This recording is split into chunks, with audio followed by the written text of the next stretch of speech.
Thank you for joining us in Finding God in the World of Video Games. In today's Rewind, we're taking a look at one of my least favorite things that I see whenever I'm playing a video game: loading screens.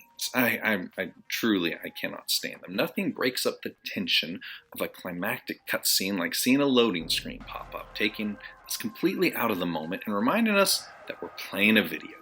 Whether you're playing classic games that required the patience of Job, as the game would pause to load every time we walk out of one room and into another, or just those boring static loading screens during a game installation, one thing never seems to change in the world of video games: we will always have to wait for something cool to happen. The new torture devices that have been inflicted on us as gamers are system updates and mandatory game installs, which, for those of you who have not yet enjoyed this particular delight, it amounts to placing a game into your system of choice and then waiting for your system to become capable of playing it.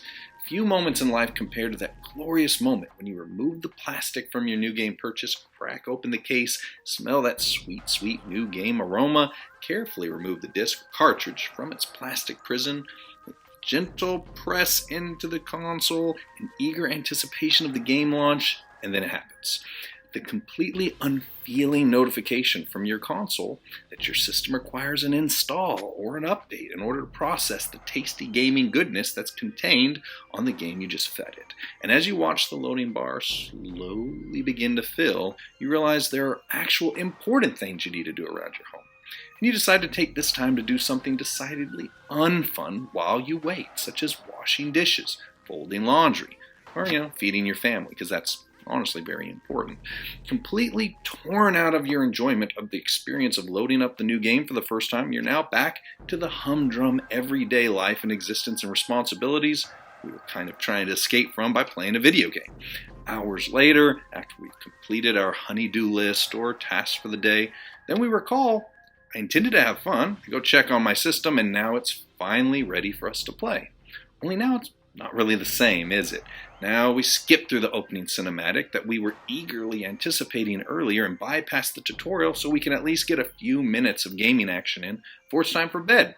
Then we die 5 consecutive times because we have no idea what we're doing.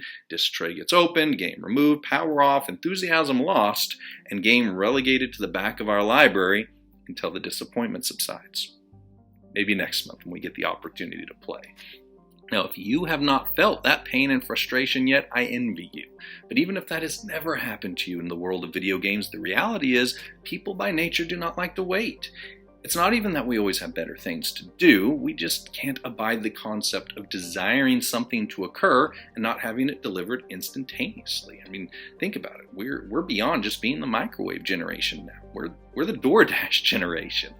We have so many ways that we found to eliminate waiting time and speed up natural processes for our convenience, rather than expose what we already know about ourselves, because if you're like me, you're already tired of waiting for me to get to the point. Let's take a look into the actual reasons why we have to wait. I've always considered waiting to be a necessary evil, but after reading Exodus 23 in the Bible, I've realized it's actually a necessary good. In Exodus 23, we find God and Moses conversing on a plan that's going to involve invading the land of Canaan. God has a very specific battle plan, and he personally promised his supernatural assistance in conquering the enemies that Moses and the nation of Israel would find there. But in the midst of all the rules and the regulations and the listing of all these nations that I can barely pronounce, there's 2 verses that require special attention, because it's here we find a critical nugget of knowledge that will help guide us in the solution we're seeking. God tells Moses that the victory over his enemies will not be completed in less than a year. Well, that's kind of an odd statement, right? I mean, God is all-powerful. And he quite recently established that to Moses and the people of Israel. When you see him drowning the entire Egyptian army in the Red Sea, he can pretty much wipe anyone out in one battle if he chooses to. So it's certainly not his lack of capability, but fortunately for us, God elaborates on this, and his rationale is so simple yet profound. He won't do it faster than that because they are not ready for it. Let's ponder this for a moment. The reason we wait is because we are not ready yet. In the case of the Israelite people, God gives them this very down-to-earth and simple, uncomplicated explanation. that if he gives them complete and total victory too soon, the land will fall into disrepair, and the wild animals will end up taking over the land, creating even larger problems. The Israelite people were simply unprepared for the enormous task of conquering and caretaking the country before them. So an understanding and all-knowing God decided to give them the land piece by piece instead. This was incredibly surprising to me. I know I have prayed to God many times for certain opportunities, or maybe what I considered to be a necessary material blessing, only to fail to receive what I had desired.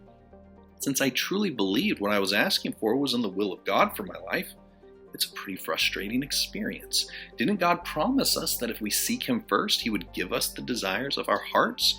But now a very basic principle has become clear.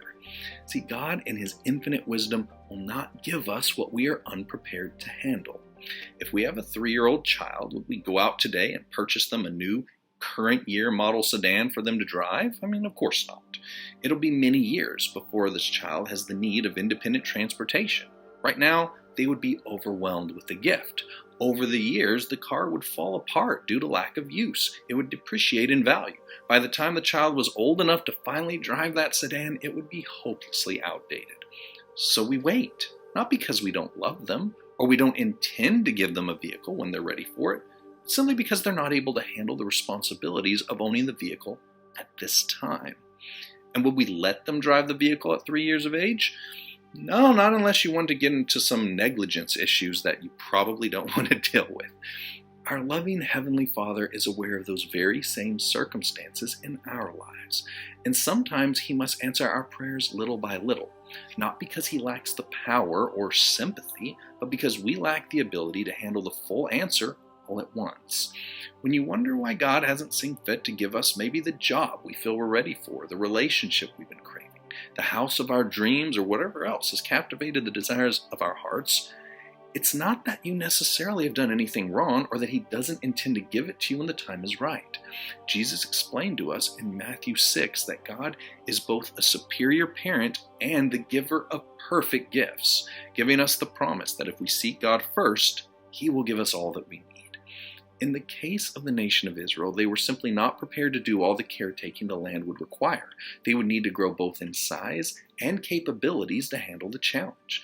40 years later, once they were ready, they began their conquest of the land and subjugated it with God's help, just as He had promised. They simply had to wait until they were ready. Now, in the case of my video game loading screens, the truth of the matter is the system updates serve a very useful purpose. They contain security updates that can protect me from account theft. They'll give my system new capabilities, and once they're installed, they'll give my applications use beyond what I had expected. Ultimately, I end up with a superior gaming experience for my patience. We'll never enjoy the act of waiting. It will always feel unnecessary, unwanted, and unappreciated. But we can at least take a step in the direction of understanding its reason for existing in our lives and accept the reality that waiting on God is not a purposeless waste of time. To the contrary, it's actually God waiting on us. He will never overload us. We may want that new job, but God knows the additional money may not offset the time that we spend away from our family. We may still wish God would make that special someone notice that we are there for once, but He knows that we may have some loose ends to tie up before we're truly ready to take on all that new relationship might entail.